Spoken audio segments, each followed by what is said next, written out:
श्री महालक्ष्मी मातकी जय।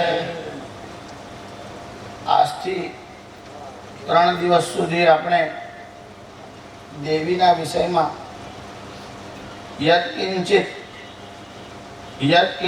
એવું કહું છું। એનું કારણ કે દેવી ભાગવતનો વિષય તો બહુ મોટો કહેવાય અને એનું નવાન્ન પારાયણ થાય એટલે 9 દિવસ સુધી એનું ચિંતન કરીએ તો દેવી ભાગવતને ન્યાય આપી શકાય। कारण देवी भागवत पुराण नहीं, देवी भागवत महापुराण छे। पुराण अने महापुराणना लक्षणों भिन्न भिन्न एटले जुदा जुदा छे। आपणे त्यां अष्टादश एटले 18 पुराण छे। ए 18 पुराणोना रचयिता भगवान वेदव्यास छे। आ तमे सामे जे जुओ छो ए भगवान वेदव्यास छे। तेओ भागवत लखी रह्या छे। एमने घणा बधा ग्रंथोनी रचना करी। इतिहास पुराणाभ्याम वेदो समम ब्रूह्यते। इतिहास अने पुराण ए वेदोनु एक अर्थमां भाष्य छे। इतिहास एटले रामायण अने महाभारत। रामायण अने महाभारत पुराण नथी। पुराण अने इतिहासमां भेद छे। भागवत आदि पुराण कहेवाय अने रामायण अने महाभारत इतिहास कहेवाय। इतिहास अने पुराण बंनेनी रचना भगवान वेदव्यासे करी छे। एमनुं नाम कृष्ण द्वैपायन एवुं छे। कृष्ण शब्दनो सीधो अर्थ थाय के कृष्ण एटले ब्लेक, काळुं। जेम कृष्ण पक्ष अने शुक्ल पक्ष। कृष्ण पक्ष एटले अंधारियुं, એટલે જેમાં બ્લેકઆઉટ તમને દેખાય એ કૃષ્ણ એટલે કાળું છે। જન્મજાત એમનો વર્ણ કૃષ્ણ હતો એટલે એમના નામમાં કૃષ્ણ લાગ્યું છે। અને દ્વૈપાયન દ્વિર્ગતો આપહ યસ્ય સહ, જેની બે બાજુ જળ હોય તેને કહેવાય દ્વીપ, એટલે એને ગુજરાતીમાં કહેવાય ટાપુ। જો ટાપુ એટલે જેની બે બાજુ જળ હોય તો ટાપુ કહેવાય। जेने त्रणेय बाजू जल होय अने जेने किनारो होय एने कहेवाय समुद्र एटले सी। जे महासागर होय तेने किनारो न होय। तमे एवुं कहो के शास्त्रीजी अरेबियन सी आपणे अहींया जईए सोमनाथमां तो देखाय छे किनारो, मुंबईमां जईए तो अरबी समुद्रनो किनारो देखाय छे। એટલા માટે એ सी छे, समुद्र छे, महासागर नथी। जेने महासागरनो किनारो जोयो होय ते बतावे। एटलांटिक ओशन एवं कहेवाय, एटलांटिक सी एवं न बोलाय। सी अने ओशन बेनो भेद छे। ओशन एटले महासागर, एने किनारो न होय, जेने किनारो होय तेने सी एटले समुद्र कहेवाय। एटले रेड सी, व्हाइट सी, अरेबियन सी आ बधाने सी कहेवाय छे। पण महासागर एटले पेसिफिक ओशन, पेसिफिक महासागर कहेवाय, एटलांटिक ओशन कहेवाय। त्यारे जेनी बन्ने तरफ जड़ होय तेने द्वीप कहेवाय। अने यमुनाना द्वीपमां जेमनो प्रादुर्भाव थयो एटले एमनुं नाम थयुं द्वैपायन। अने जन्मता वर्ण हतो कृष्ण एटले एमनुं नाम थयुं कृष्ण द्वैपायन। अने वेदोना विभाग कर्या एटले एमनुं नाम थयुं वेदव्यास। આજે દેવી ભાગવત છે એના રચયિતા પણ ભગવાન વેદવ્યાસ જ છે। 18 પુરાણોના રચયિતા, महाभारत रूप इतिहास का रचयिता महाभारत आना रचयिता भगवान वेदव्यास छे। महत्वाद एटले महानतामा अने भारमा पण खूब मोटुं छे एटले एनुं नाम महाभारत एवुं छे। विश्वभरना जेटला पण लेखक छे, जेटला पण चिंतक छे, जेटला पण कवि छे, जेटला पण नाट्यकार छे, जे हिस्टोरियन इतिहासकार छे, आ बधाने सामग्री क्यांथी मळी? भगवान वेदव्यास पासेथी मळी। एटले व्यासोच्चिष्टम जगत सर्वम, आखा जगतमां जे काई साहित्य छे ते बधुं भगवान वेदव्यासनुं उच्चिष्ट एटले वमन करायेलुं छे। यदि हास्ति तदन्यत्र, जे एमने लख्युं छे ते ज बीजे ठेकाणे छे। यन्ने हास्ति, जे एमने नथी लख्युं न तत् क्वचित्, ए विश्वमां क्यांय नथी। जो तमने थोड़ो घणो साहित्यनो अभ्यास होय તમને સંસ્કૃત કવિઓના કે નાટ્યકારોના નામ ખબર હોય તો તમે થોડો વિચાર કરો કે આ બધી સામગ્રી ક્યાંથી લાવે. સંસ્કૃતના મહાપંડિત કાલિદાસ જ્યારે કવિઓની ગણના કરવામાં આવે ત્યારે સૌથી પહેલું નામ કાલિદાસનું બોલવામાં આવે છે. અનામિકા સાર્થવતી બભુવ. આ જે ટચલી આંગળી છે ને એને સંસ્કૃતમાં કહેવાય કનિષ્ઠિકા. એની જોડેની જે આંગળી છે જેને તમે રિંગ ફિંગર એવું કહો છો એનું નામ છે અનામિકા. અનામિકા એટલે જેનું નામ નથી તે અનામિકા. પહેલું જ નામ કાલિદાસ નું આવે, પછી અનામિકા, પછી કોઈનું નામ યાદ જ ન આવે એવા જે કવિ થયા એનું નામ છે કાલિદાસ. એમનું પ્રસિદ્ધ નાટક ગ્રંથ કયો? શાકુંતલ. આ શકુંતલાનું ઉપાખ્યાન ક્યાંથી આવ્યું? એનો સબ્જેક્ટ મહાભારતમાંથી લીધેલો છે. આ શકુંતલા અને દુષ્યંતની પૂરી કથા મહાભારતમાં આવે છે. કાલિદાસ જેવા કવિએ જે સામગ્રી લીધી તે મહાભારતમાંથી લીધી.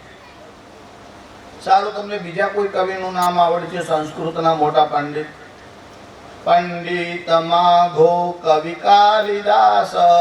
પંડિત તો માઘ જ છે અને કવિ તો કાલિદાસ છે.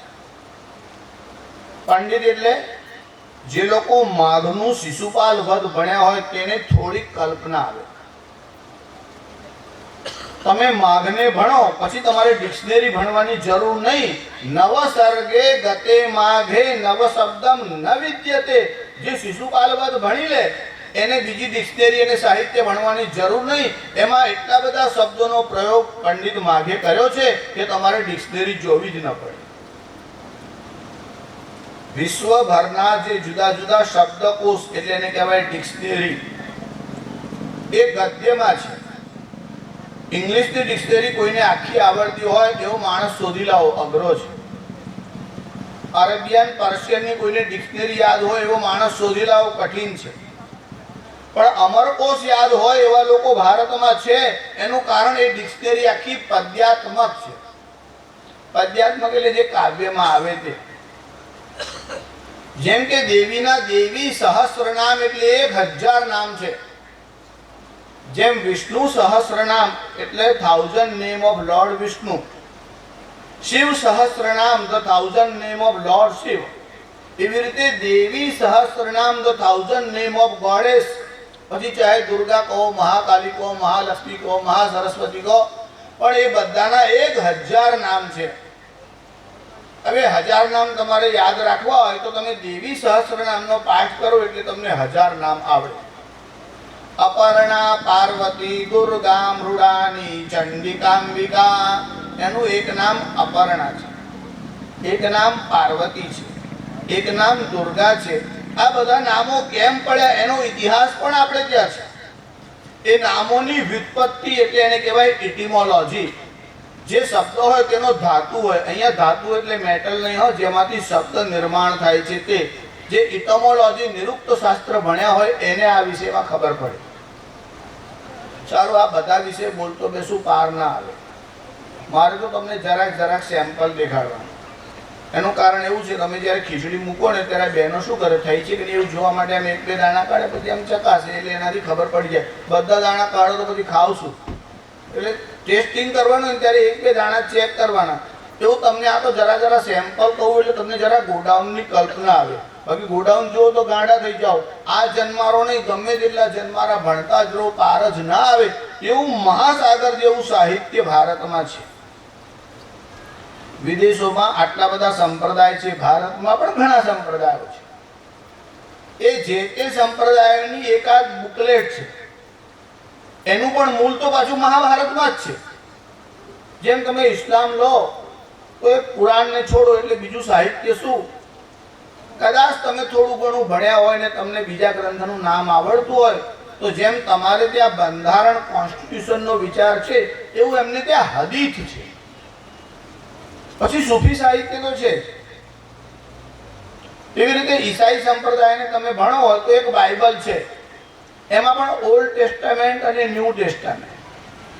સારું, એના પહેલા તૌરાત અને ઇન્જીલ છે. એટલે જે લોકો યહૂદીઓનું સાહિત્ય ભણ્યા હોય એમને કંઈ ખબર પડે. પારસીઓનું પણ જંદાવસ્થા છે. પણ આ વિશ્વના જે રિલિજન સંપ્રદાયો છે તે બધાના એક એક ગ્રંથ છે. આપણે ત્યાં તો ખાલી મહાભારતમાં 96,244 શ્લોક ભગવાન વેદવ્યાસે લખ્યા છે. જે દેવી ભાગવતનો તમે પાઠ કરો છો એના લેખકના વિષયમાં તમને થોડો પરિચય કરાવું છું. તમને વેદવ્યાસ કોણ છે એની થોડી કલ્પના આવે. એક ગોડાઉનને જોવું હોય તો બધે ક્યાં ફરવાનું, પણ એમાં એક સેમ્પલ લો એટલે તમને ગોડાઉનની કલ્પના આવે. આ વેદવ્યાસને તમને જ્યારે ફુરસદ મળે અને ભગવાન જે જન્મમાં બુદ્ધિ વધારે આપે ત્યારે તમે અધ્યયન કરજો. પણ તમારા નાના બાળકો હોય તે સ્કૂલમાં, કોલેજમાં, વિદ્યાલયમાં ભણતા હોય. આમ તો માણસ આજીવન વિદ્યાર્થી જ કહેવાય. 80 વર્ષનો થાય તો પણ એને શીખવાનું બાકી જ હોય છે. જેના મનમાં એવો વિચાર આવે કે હું બધું ભણી ગયો છું, હજુ એને ભણવાનું બાકી છે એવું નક્કી છે. થોડોક અવાજ આવે ભલે હા કરવા. પણ તમારા બાળકો ભણવા જતા હોય તો એમની સ્મૃતિ એટલે મેમરી કદાચ બહુ સારી ન હોય. જો એમને આ શ્લોક તમે ભણાવશો ને તો એમની સ્મૃતિ શક્તિ, મેમરી બહુ સારી થઈ જશે.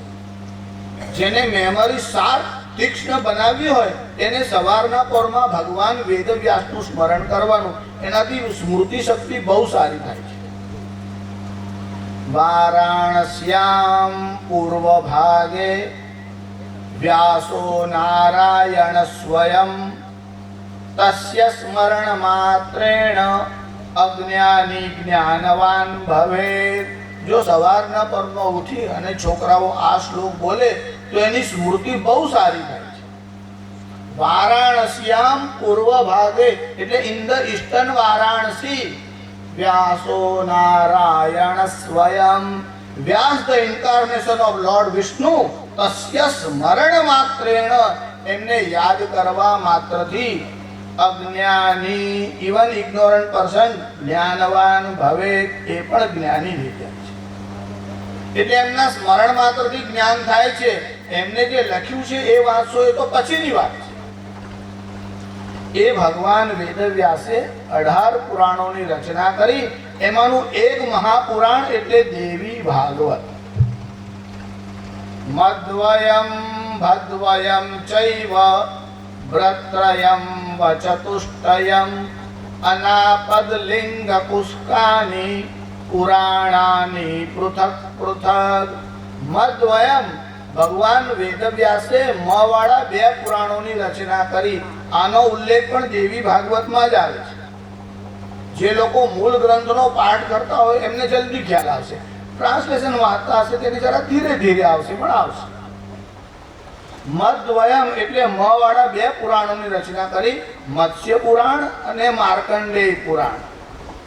આજે બ્રાહ્મણો અહીંયા સપ્તસતીનો પાઠ કરવા માટે બેસે છે ને, એટલે જેને તમે ચંડી પાઠ કહો છો એ માર્કંડેય પુરાણના અંતર્ગત આવે છે. મદ્વયમ મત્સ્ય પુરાણ, માર્કંડેય પુરાણ. ભદ્વયમ ભ વાળા ભવિષ્ય પુરાણ અને ભાગવત પુરાણ. મદ્વયમ ભદ્વયમ ચૈવ વ્રત્રયમ બ્રહ્મ પુરાણ, બ્રહ્માંડ પુરાણ અને બ્રહ્મા વૈવર્ત પુરાણ. વચતુષ્ટયમ વામન પુરાણ, વરાહ પુરાણ, વિષ્ણુ પુરાણ. આ બધા વકારવાળા પુરાણો છે. અનાપદ લિંગ કુસ્કાની અગ્નિ પુરાણ, નારદ પુરાણ, પદ્મ પુરાણ, લિંગ પુરાણ, ગરુડ પુરાણ, સ્કંદ પુરાણ. પુરાણાની પૃથક પૃથક. આ બધા પૃથક પૃથક એટલે 18 પુરાણોની રચના ભગવાન વેદવ્યાસે. એમાં જેને દેવી ભાગવતમ કહેવાય એ દેવી ભાગવતમાં 18 સહસ્રાણી 18,000 શ્લોક છે. એનું ગ્રંથનું કલેવર જુઓ ને, આ અહીંયા છે એમાં ટ્રાન્સલેશન છે. કેટલાક મૂળ ગ્રંથ છે અને મૂળ ગ્રંથ અને ટ્રાન્સલેશન હોય તો એનો વોલ્યુમ જરા વધારે મોટો છે. એમાં 18,000 શ્લોકોની રચના કરી છે. એ શ્લોક કેવા છે એનો પરિચય તમને કેવી રીતે કરાવું, જરા ટૂંકમાં એક પરિચય કરાવું. કોઈ એક ગામમાં એક બાઈ શાક વેચવા માટે આવતી. ત્યાં નદી વચ્ચે આવતી હતી એટલે નદીના સામે કિનારે આ બાઈ રહેતી. ત્યાંથી શાકભાજીનો ટોપલો લઈ અને વેચવા માટે આ તરફ આવે. એ નદીના કિનારામાં જ્યાં ચાલતી હતી ત્યાંથી વહેલી સવારે એક આરબ ઊંટ લઈને આમ પસાર થયેલો. એની પાસે કેટલાક રત્ન ડાયમંડ હતા. એમાંથી કોઈ એક ડાયમંડ નીચે પડી ગયું. એ તો વહેલી સવારે બ્રહ્મ મુહૂર્ત પહેલા નીકળી ગયો એટલે થોડું અંધારું હતું. એ રત્ન ત્યાં પડેલું હતું અને પેલી બાઈ ત્યાંથી પસાર થઈ. એનું ધ્યાન પડ્યું કે અહીંયા કંઈક વસ્તુ ચમકે છે. હવે શાક વેચવાવાળી બાઈ હતી, એને શું ખબર કે આ ડાયમંડ છે, એની કિંમત કેટલી થાય. પણ એના મનમાં વિચાર આવ્યો, સારું દેખાય છે, ચમકે છે, આપણી ભેંસના ગળામાં બાંધી દઈશું તો જરા શોભા થશે. એવો વિચાર આવે, એને પેલું રત્ન લઈ લીધું. જ્યાં શાક વેચવા માટે ગઈ તે વેપારી હતો શેઠ, એને ત્યાં ટોપલો નીચે મૂક્યો, ટોપલામાં મૂકી રાખેલું. પણ એ રત્નનો પ્રકાશ એવો એટલે પેલા વેપારીનું ધ્યાન પડ્યું. એટલે પેલા શેઠે પૂછ્યું કે આ શું છે? તો કે શેઠ, મને શું ખબર, રસ્તામાં પડ્યું તું, મેં લઈ લીધું. મેં વિચાર્યું આપણી ભેંસના ગળામાં બાંધી દઈશું. શેઠ ચાલાક હતો. એને કીધું આ ડાયમંડ છે અને કિંમતી છે. એટલે પેલી શાકવાળી કે છે આ તારા કામનું ના હોય તો મને આપી દે, હું તને એક ગુણ ચોખા આપું. એટલે પેલી બાઈ રાજી થઈ ગઈ કે ચોખાની ગુણ મળતી હોય તો આપણે આ કાચનો ટુકડો આપો ને આપણે શું કામ છે. એને પેલા શેઠને આપી દીધું. ચોખાની એક ગુણ બાસમતીની આપી દીધી. વેપારી તો કુશળ જ હતો. એ ત્યાં સોની પાસે આવ્યો. એને કીધું મારે આ ડાયમંડ છે તે વેચવાનું છે, શું કિંમત છે? સોનીએ જરા ચકાસ્યું, કીધું 10 લાખ રૂપિયા આવશે. શેઠે 10 લાખ રૂપિયા લીધા અને પેલું સોનીને આપી દીધું. આ સોની કુશળ હતો. એ ઝવેરીની પાસે ગયો, મોટો વેપારી હતો. કીધું આ ડાયમંડ છે, મારે વેચવાનું છે, મારા પૂર્વજોએ રાખેલું છે, બહુ વખતથી, બહુ કિંમતી છે, અમારે ત્યાં એને પૂજામાં મૂકી રાખતા. ઝવેરીએ જોયું, વાસ્તવમાં સુંદર રત્ન હતું. ઝવેરીએ પેલા સોનીને કીધું કે 50 લાખ આવશે. પેલા કીધું ચાલશે. 50 લાખ રૂપિયા સોનીને આપ્યા. એ ઝવેરી રાજા પાસે આવ્યો, ત્યાંનો જે સમ્રાટ હતો ચક્રવર્તી, તેની પાસે આવ્યો. કીધું હજુર, તમારા મુગટમાં રખાય એવું એક રત્ન છે. રાજાએ કીધું અમારા ઝવેરી લોકો છે, એની પરીક્ષા કરે, નક્કી કરે, જો સારું હશે તો એની કિંમત આપવામાં આવશે. રાજા માતાજીનો ભક્ત હતો, દેવીનો ભક્ત હતો. એને મનમાં વિચાર કર્યો, મારા પાસે આટલા બધા રત્ન છે, જો સારું હોય તો માતાજીના મુગટમાં મઢાવીને રાખીશ. એવો વિચાર રાજાના મનમાં આવ્યો.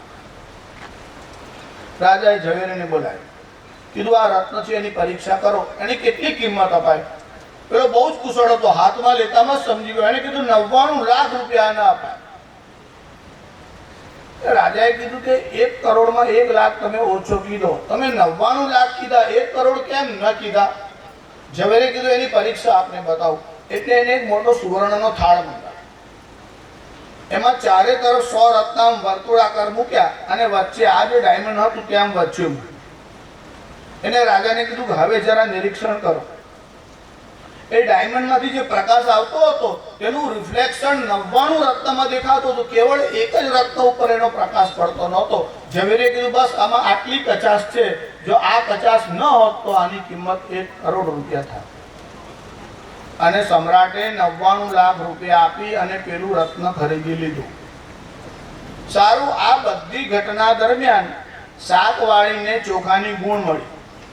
શેઠને 10 લાખ મળ્યા, પેલાને 50 લાખ મળ્યા અને ઝવેરીને 99 લાખ મળ્યા. આ બધી ઘટના દરમિયાન રત્નનું કોઈ નુકસાન થયું? જો તમે રત્નને ન ઓળખો તો નુકસાન રત્નનું થાય કે તમારું થાય?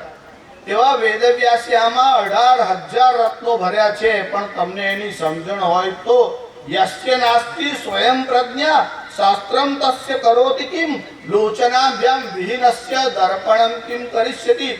યસ્ય નાસ્તિ સ્વયં પ્રજ્ઞા, જેને પોતાને અક્કલ ન હોય, શાસ્ત્રમ તસ્ય કરોતિ કિમ, એને શાસ્ત્ર શું કામનું?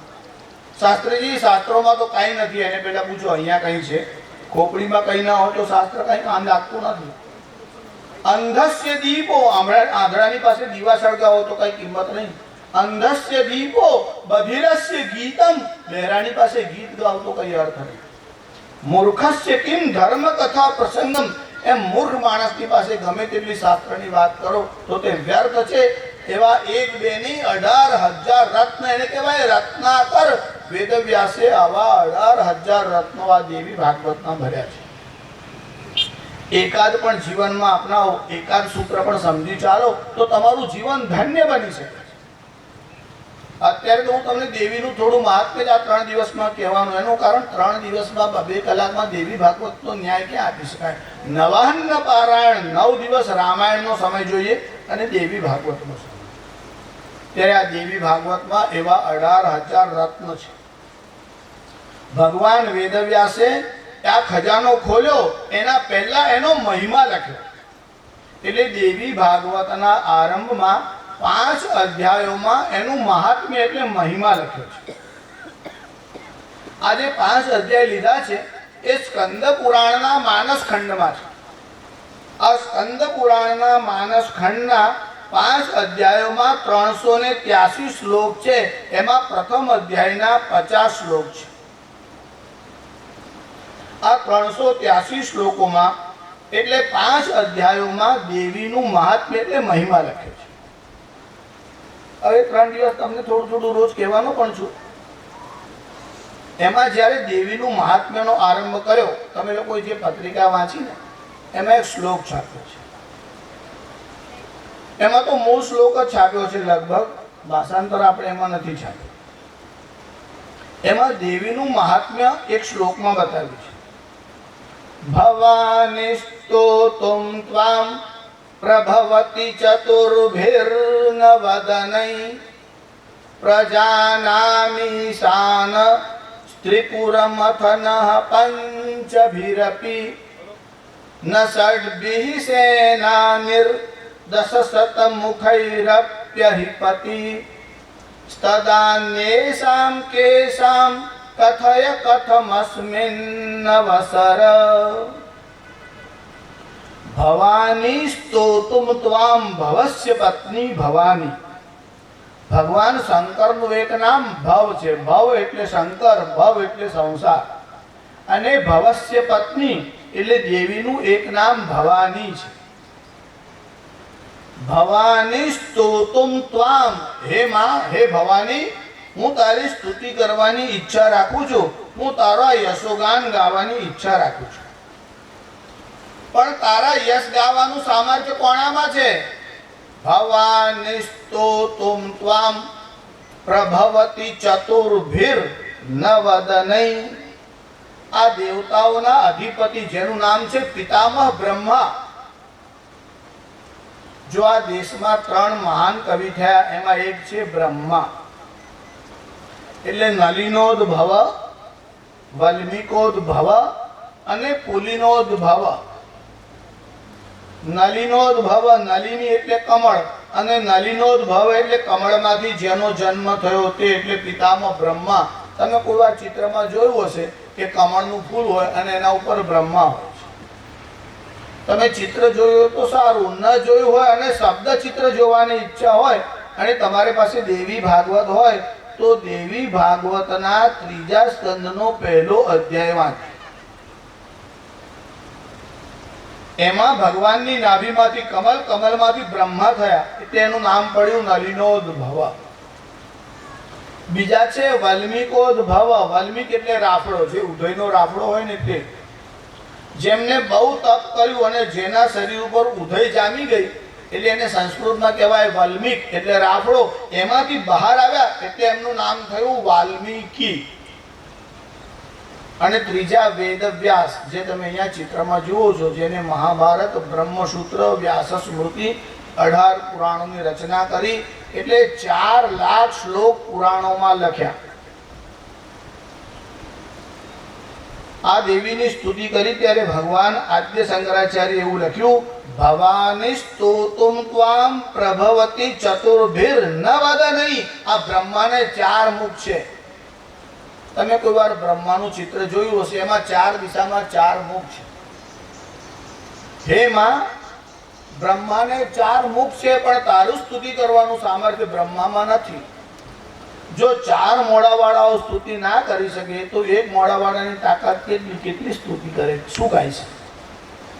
અને એમાં બુદ્ધિ જ ન હોય તો સમજી ન શકે. બોલવાની વાત તો પછીની છે. એટલે ભવાની સ્તોતુમ ત્વામ પ્રભવતી ચતુર્ભિર્નવદનૈ પ્રજાનામીશાન સ્ત્રીપુરમથનઃ પંચભિરપી પ્રજાનામ ઈશાન. ઈશાન શબ્દ ઈટ ધાતુથી બન્યો છે. એનો અર્થ છે ટુ ગવર્ન એટલે કંટ્રોલ.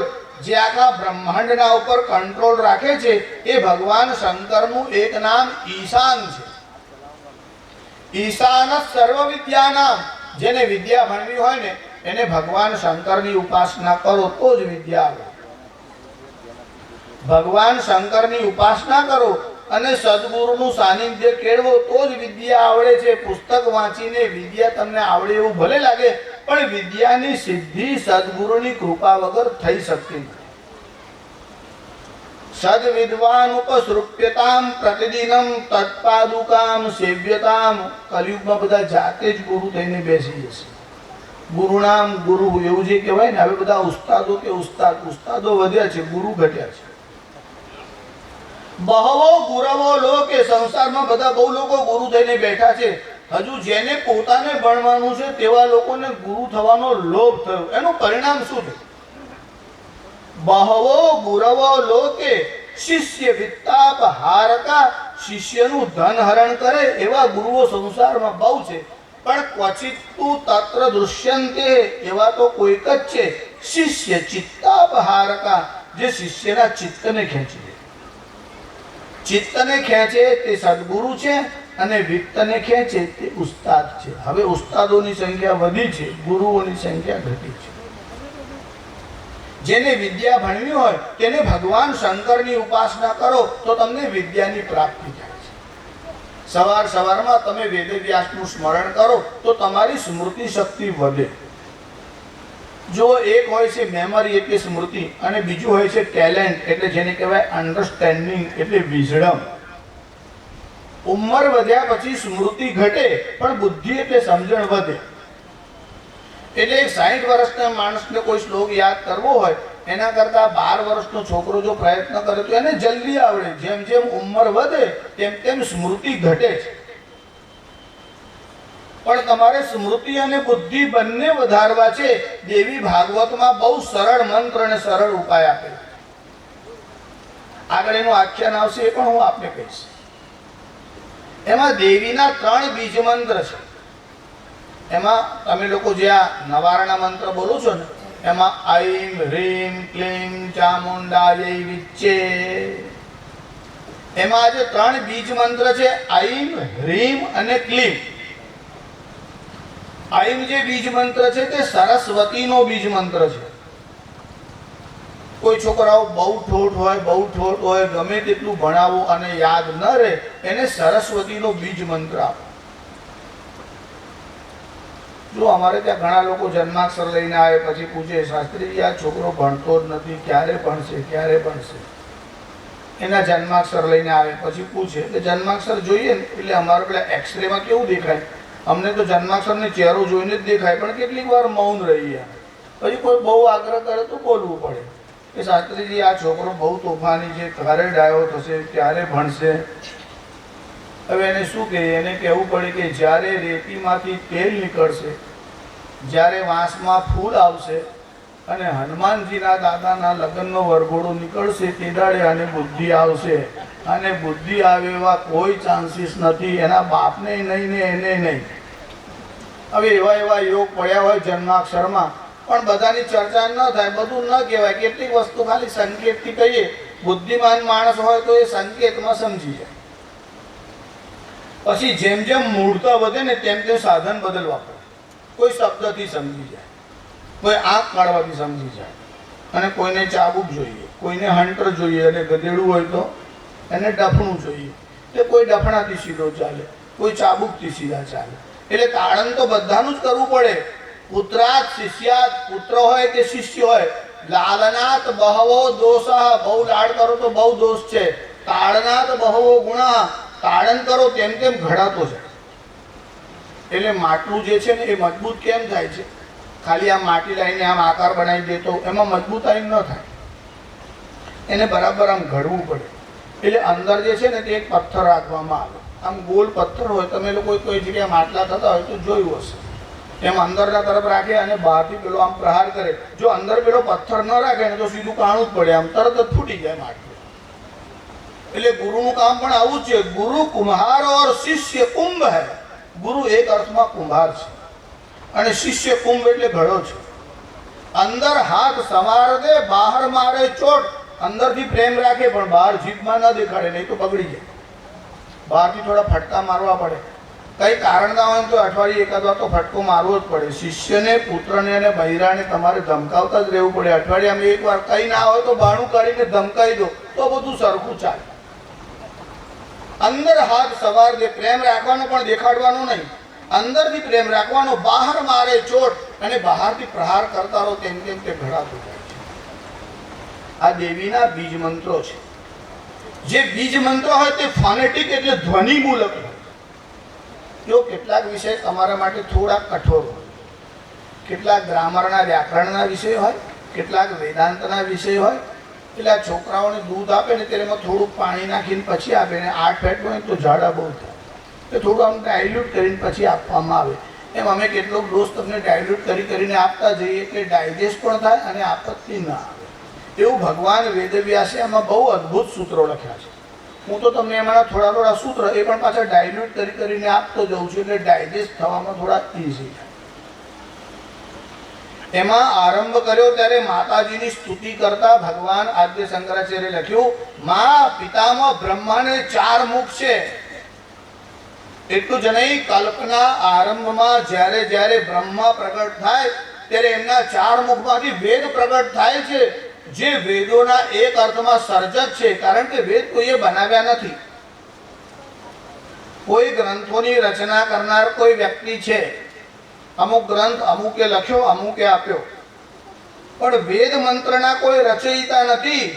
બ્રહ્માદ્યા ઋષિ પર્યંતા, બ્રહ્માથી લઈ અને ઋષિ સિદ્ધિના સ્મારકા નતુકારકા, એ બધા યાદ રાખવા વાળા છે. નતુકારકા, રચયિતા નથી. તમારામાં જે લોકો સાયન્સ ભણ્યા હોય એમને થોડીક કલ્પના આવે. એમાં લો ઓફ ન્યૂટન, તમે લોકો ન્યૂટનના નિયમ ભણ્યા હશે.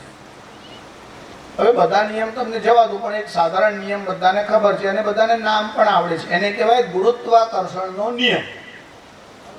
આ ગુરુત્વાકર્ષણનો નિયમ એટલે શું? એકવાર ન્યૂટન એક વૃક્ષના ઝાડની નીચે બેઠો, એમાંથી એક ફળ પડ્યું. એ ફળ પડીને નીચે આવ્યું એટલે આ ન્યૂટનના મનમાં એવો વિચાર આવ્યો કે આ ફળ નીચે આવ્યું, ઉપર કેમ ના ગયું?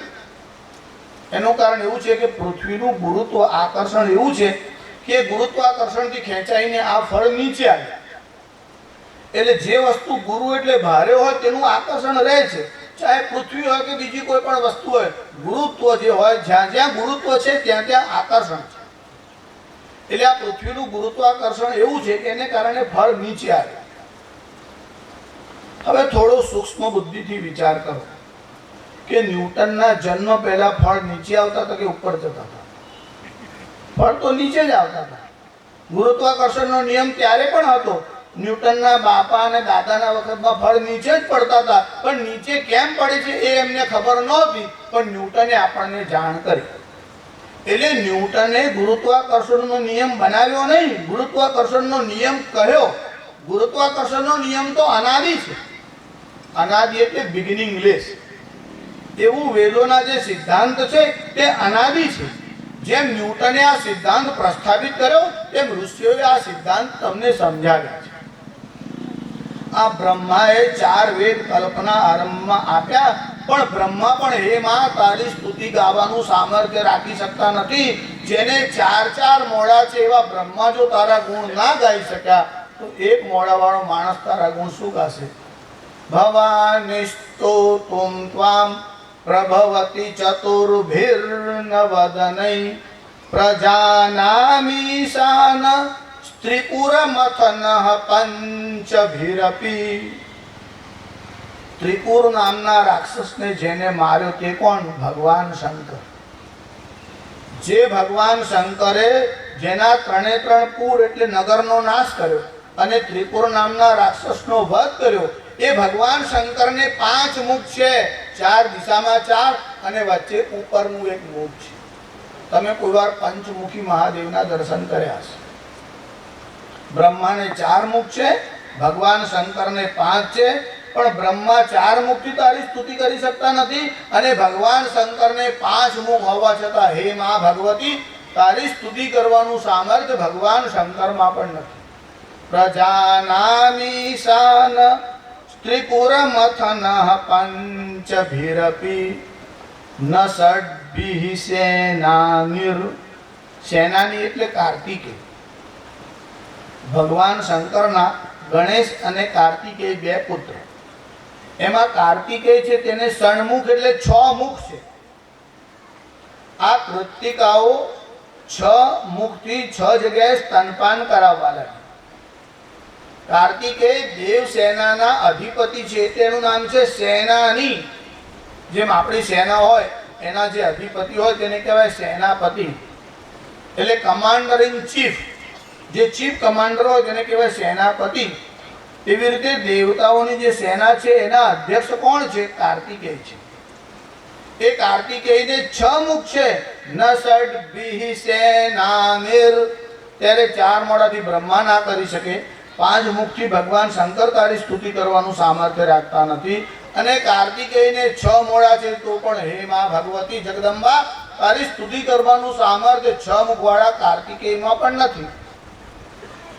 દસ શત મુખૈરપ્યહિપતિ.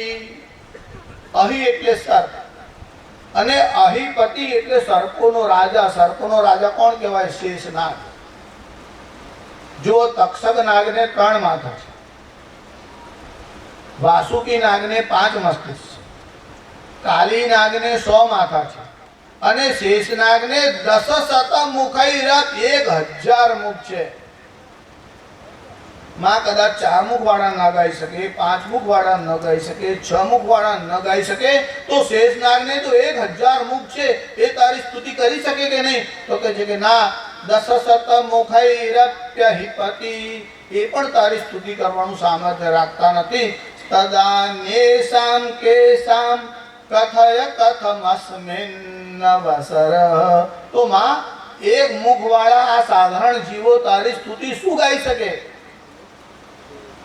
છતાં એ ગાતા હોય તો કાલું કાલું બોલે તો છોકરાઓને માં માફ જ કરે છે.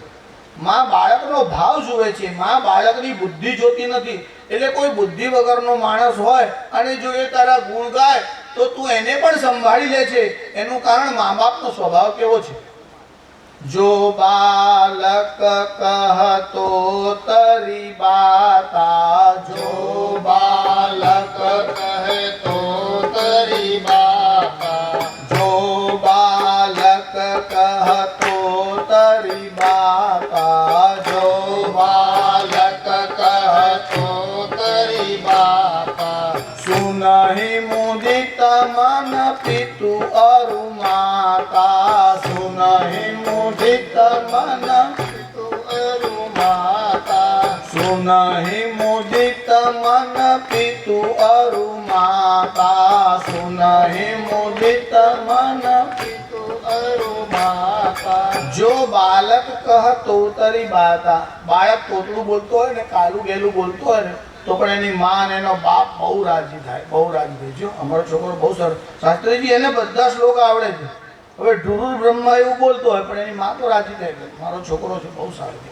એટલે પછી પાછા મહારાજ આવે એટલે કે જો બોલ, પેલો શ્લોક બોલજો, શ્લોક બોલજો. એનો બાપ થોડો ચાલાક હોય એને એમ કે મહારાજની સામે મોઢું ના ખોલે તો સારું, એટલે ઈશારો કરે આમ આમ. પણ માના મનમાં જરા ઉત્સાહ વધારે હોય. દીકરા બોલને, દીકરા બોલ. બાળક તોતરું બોલે, કાલું ગેલું બોલે તો પણ એની માને ગમે છે. એનું કારણ માં જે છે તે બાળકના તરફ સ્નેહ ભાવથી જુએ છે. બાકી બાળકમાં એટલા બધા દોષ અને એટલા બધા અવગુણ હોય જેની કોઈ સીમા જ નહીં. પણ માતાજીનો સ્વભાવ કેવો છે? આ જેને જગદંબા કહેવાય છે. આ જગદંબા શબ્દ કેવી રીતે બને છે? મૂળમાં સંસ્કૃત શબ્દ છે અંબા, એમાં ઉપસર્ગ. ઉપસર્ગ એટલે શું? હવે આ બધું તમને ક્યાં કહેતો બેસું ને ક્યાં સમજો, પણ તમે ગ્રામર ભણો તો જ અમુક વસ્તુનો ખ્યાલ આવે. એમાં અંબા, એમાંથી અમ કાઢી નાખો અને ખાલી બા. એ ગુજરાતીમાં અંબા, એમાંથી અમ ગયું અને ખાલી બા રહ્યું. એ સંસ્કૃતના અંબા શબ્દમાંથી અરબી અને ઉર્દુમાં અમ્મા એવો શબ્દ આવ્યો. એટલે ઉર્દુમાં અને અરબીમાં આજે પણ અમ્મા એવું બોલાય છે.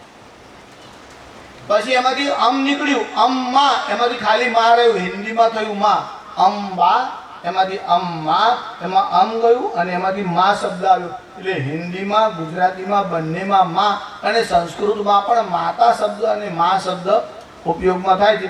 પણ ખાલી માં બોલો તો સંસ્કૃતમાં એનો અર્થ ના થાય. માં કરું એટલે આવું કરશો નહીં એવું થાય. હજુ કાઠિયાવાડમાં એમ બોલે છે કરશો માં એટલે આવું કરશો ના, એટલે નાના અર્થમાં જ માં શબ્દ બોલાય છે. પણ અંબા, અમ્મા અને માં જે જગતની હોવાથી એનું નામ છે જગદંબા. આપણે જેને બા ગુજરાતીમાં કહીએ છીએ એ તમને જન્મ આપે છે અને પાછી બીજા જન્મમાં એ તમારી માં હોય કે ન પણ તમારો ભગવતી જોડે જે સંબંધ છે એ દરેક જન્મમાં કોન્સ્ટન્ટ અવિચ્છિન્ન રહે છે. માતા પિતૃ સહસ્રાણી પિતૃદાર શતાની ચ. આ જન્મમાં માતા બદલાય, પિતા બદલાય, દાદા બદલાય, પણ જે જગદંબા છે એ બીજા જન્મમાં પણ આની આ જ, એ બદલાતી નથી. એનું કારણ એ તમારી નહીં, આ દેવતાઓની પણ જનની એ જ છે. એ આદિ શક્તિ એક જ છે. એના મુખ્ય ફોર્મ એટલે સ્વરૂપ ત્રણ છે: મહાકાલી, મહાલક્ષ્મી અને મહાસરસ્વતી. પછી તો તમે હજારો નામ આપો, તમને જે નામ અને જે રૂપ ગમતું હોય તમે એ નામથી બોલાવો તો માં સાંભળશે. એને નામ અને રૂપ જોડે કોઈ આગ્રહ નથી. નેમ એન્ડ ફોર્મ્સ, નામ અને રૂપ અનંત છે, પણ જેને આદિમ શક્તિ કહેવાય છે તે એક જ છે. એટલે સ્વરૂપ ત્રણ હોય એટલે માં ત્રણ છે એવું માનવાની જરૂર નહીં. હા, માતા એક જ છે, સ્વરૂપ બહુ છે, નામ બહુ છે. એ જગદંબાની સ્તુતિ કરી ત્યારે ભગવાન આદિ શંકરાચાર્ય લખ્યું કે એક મુખવાળાનું સામર્થ્ય નથી કે તારી એ સ્તુતિ કરી શકે. જ્યારે ભગવાન વેદવ્યાસે એમના પુરાણનો આરંભ કર્યો ત્યારે 5 અધ્યાયોમાં એનું મહાત્મ્ય સમજાવ્યું. મહાત્મ્યનો અર્થ થાય છે ગુણોનું જ્ઞાન. જ્યાં સુધી તમને વસ્તુના ગુણનું જ્ઞાન ના હોય ત્યાં સુધી તમને એના માટે આકર્ષણ થતું નથી. જેમ જેમ તમારો પરિચય વધતો જાય, જેમ જેમ તમારી સમજણ વધતી જાય, તેમ તેમ તમારું એના માટેનું ધ્યાન અને જ્ઞાન વધે, તેમ તેમ તમને આકર્ષણ થાય. એટલે પહેલા દેવીનો પરિચય થાય પછી જ તમારું દેવી માટે આકર્ષણ થાય. પરિચય વગરનો પ્રણામ, શિષ્ટાચાર. કેટલાક લોકો સારું લાગે એટલે કરણ શાસ્ત્રીજીને એમ લાગશે જો મળ્યો પ્રણામ ના કરે જરા સારું લાગે. શિષ્ટાચાર માટે, એક શિષ્ટાચાર માટે કરવામાં આવતો પ્રણામ છે. લોકાચાર માટે, લોકોને દેખાડવા માટે કે હા બહુ સરળ છે. કેટલાક લોકો પ્રણામ કરે તો તમને એમ લાગે કે અહીંયા મળ્યો સારું, ફરી ન મળે તો સારું. મનમાં એવું થાય કાયમ માટે પ્રણામ કરીએ તો વધારે સારું. પ્રણામનો એક ઢંગ હોય છે અને પ્રણામ કરવાથી જ એની અંદરની વાત છે તે બહાર આવે છે. આદરેણ યથા સ્તૌતિ ધનવંતમ ધનેચ્છયા. જ્યારે કોઈની પાસે ધન કઢાવવાનું હોય ત્યારે એની જોડે જે વાત કરે ત્યારે જે પ્રસન્નતા ચહેરા ઉપર હોય એ જુદા પ્રકારની હોય. આદર શબ્દનો અર્થ એવો છે આત્યંતિક ડર. જેમ જ્ઞાન વધે તેમ માણસ સાવધાન થાય. એટલે એના મનમાં થોડો ડર થાય. આપણાથી ભૂલ ન થાય, આપણાથી અપરાધ ન થાય એવો એના મનમાં ડર રહે. અને આત્યંતિક ડર, એ ડર સાથે અને જ્ઞાનની પીપાસા, એટલે તમને તરસ લાગે ત્યારે જળ પીવાની ઈચ્છા થાય છે. એવું જ્ઞાનની પીપાસા, જ્ઞાન મેળવવાની ઈચ્છા થાય ત્યારે તમારા હૃદયમાં જે ભાવ પ્રગટે તેને કહેવાય છે આદર છે. એ આદર સહિત જે પ્રણામ કરવામાં આવે છે તેનું પરિણામ જુદું છે. એટલે પ્રણામ જે છે એ ક્રિયા નથી, પ્રણામ છે એ રિઝલ્ટ છે, પરિણામ છે. સારું પરિણામ છે. જેમ ચૂનો પડ્યો હોય અને એમાં તમે પાણી નાખો એટલે એને કેવું ન પડે કે હવે એમાંથી વરાળ બહાર કાઢ, આપોઆપ નીકળે છે. પાણી પડે એટલે વરાળ નીકળે જ છે. એ ચૂનાનો સ્વભાવ છે. એ માણસનો જે સ્વભાવ છે એ એના આંખ ઉપરથી ખબર પડે. સંતોની આંખ કેવી હોય, સંતોનું વચન કેવું હોય અને સંતોનું જીવન કેવું હોય, જેમ જેમ તમે સાથે રહેતા જાઓ તેમ તેમ તમને ખબર પડે. આ ભગવાન વેદવ્યાસે દેવી ભાગવતના આરંભમાં 5 અધ્યાયોમાં પહેલા દેવીનો પરિચય એટલે મહાત્મ્ય કરાવ્યું, કહ્યું તમને. એમાં કેટલીક કથા શ્રીમદ ભાગવતજીમાં આવે છે. જેમ આમાં બીજા અધ્યાયમાં મહાત્મ્યમાં જે કથા આવે છે તે ભાગવતજીના 10મ સ્કંદમાં આવે છે. આમ તો મૂળ કથા રામાયણ, મહાભારત અને ભાગવતમાં લગભગ બધી જ કથાઓ આવી જાય છે, થોડોક સ્વલ્પાંતર ભેદ હોય. આમાં દેવી મહાત્મ્યનો જે અધ્યાય લખ્યો છે, બીજા અધ્યાયમાં જે કથા આવે છે, એમાં ભગવાન શ્રી કૃષ્ણનું જામવાન જોડે જે દ્વંદ્વ યુદ્ધ થયું તેનું વર્ણન દેવીના મહાત્મ્યમાં આવે છે. એ જ કથા શ્રીમદ ભાગવતજીના દસમ સ્કંદમાં આવે છે. કથા તમને બધાને ખબર છે, તમે લોકો દેવી ભાગવતનો પાઠ કરો છો એટલે તમને થોડો પરિચય છે. કથા એવી છે કે સત્રાજીત જે હતો એ સૂર્યનારાયણનો ભક્ત હતો. આરોગ્યમ ભાસ્કરાજ ઈચ્છેદ, તમારે જો હેલ્થ સારું રાખવું હોય ને તો સૂર્યનારાયણની ઉપાસના કરવી જોઈએ. સૂર્યની પૂજા કરો તો સ્વાસ્થ્ય સારું રહે છે. ધનમ ઈચ્છેદ હુતાસન, જેને ધનની ઈચ્છા હોય તેને અગ્નિની પૂજા કરવાની. એટલે શાસ્ત્રીજી દારૂનો ભઠ્ઠો કરે તો ચાલે? જો ભઠ્ઠામાં અગ્નિ છે એટલે રૂપિયા તો આવશે જ એવું લખી રાખો. જ્યાં જ્યાં અગ્નિ બળે છે ત્યાં ત્યાં રૂપિયા આવે જ છે. તમારા ઘરે કોઈ અતિથિ આવે, તમે ચા મૂકો, કોફી મૂકો, નાસ્તો બનાવો, અગ્નિ સળગાવો છો, અગ્નિ સળગે છે એટલે રૂપિયા તો આવશે જ. જો સારા હેતુથી સળગશે તો એ સદલક્ષ્મી કહેવાશે. એનો હેતુ ખોટો હશે તો અલક્ષ્મી કહેવાશે. અને જેની આપણે આરાધના કરીએ છીએ તે મહાલક્ષ્મી છે, તે કેવળ નારાયણની જ થાય, જીવના ઘરે જાય નહીં. લક્ષ્મી, અલક્ષ્મી, મહાલક્ષ્મી. રાત્રે 11 વાગ્યાથી 3:30 વાગ્યા સુધી જે ધન આવે એ મોટે ભાગે એવું કહું છું, હા, હું કોઈ પણ શબ્દ ક્યારે ઊંઘમાં બોલતો નથી, એવું યાદ રાખો. તમારી સાંભળવામાં ભૂલ ન થાય એ સાવધાન રાખો. એ મોટે ભાગે અલક્ષ્મી હોય છે. 11 થી 3:30 અલક્ષ્મીના આવવાના દરવાજા જલ્દી ખુલે છે. તમે જોયું આ ઘુવડનો સ્વભાવ કેવો હોય? એને દિવસે ન દેખાય, રાત્રે દેખાય. રાત્રે પહેલા પ્રહર પછી જ એમને ધીરે ધીરે આમ જોશ આવતું જાય. શાસ્ત્રીજી 11:15 વાગે તમે મળો તો તમને એવું લાગે, આહા શું વાણી એમની ખીલે છે. જે એમને જોશ આવે ને રાત પડે તેમ તેમ, અને અંદર જેમ ડોઝ વધતો જાય તેમ તેમ એમનું જોશ આમ વધતું જાય, એવો એમનો સ્વભાવ. આ સત્રાજીત હતો એ સૂર્યનારાયણનો પરમ ભક્ત હતો. એને સૂર્યનારાયણની ઉપાસના કરી. સૂર્યનારાયણની ઉપાસના કરી એટલે સૂર્યનારાયણ પ્રસન્ન થાય. દેવતાઓ પ્રસન્ન થાય તો વરદાન આપે. રાજા પ્રસન્ન થાય તો કોઈ ગામ આપી દે કે આ ગામ આટલી જમીન મારા તરફથી જાઓ. ભૂમિ દાન કરે, ગૌ દાન કરે, સુવર્ણ દાન કરે. વાણિયાઓ રાજી થાય તો તાલી આપે, એ બી લે નહીં, હા, એમાં આપવામાં આવે. અમારા ગામમાં એવું થતું પણ હોય. આ તો કથા આવે એટલે એમાં પેલી વાણિયાની વાર્તા આવે એટલા માટે. એટલે સત્યનારાયણની કથામાં આવે છે ને કે એક વાણિયો હતો, એને મનમાં વિચાર કરે હું ભગવાનની કથા કરીશ, પછી એમાંય વિલંબ એવું. એટલે વાર્તા આવે એટલે વાણિયો આવે એટલે તમારે એવું નહીં સમજવું કે આ કોઈ વાણિયાની વાત ચાલે છે. આ તો વૃત્તિની વાત ચાલે છે. જેની વૃત્તિ વેપારિક થાય ને તેને વાણિયો કહેવાય. બાકી આપણે ત્યાં વૈશ્ય શબ્દ છે. વૈશ્ય એટલે વ્યાપાર કરે, ગાયોની સેવા કરે, કૃષિ એટલે ખેતી કરે.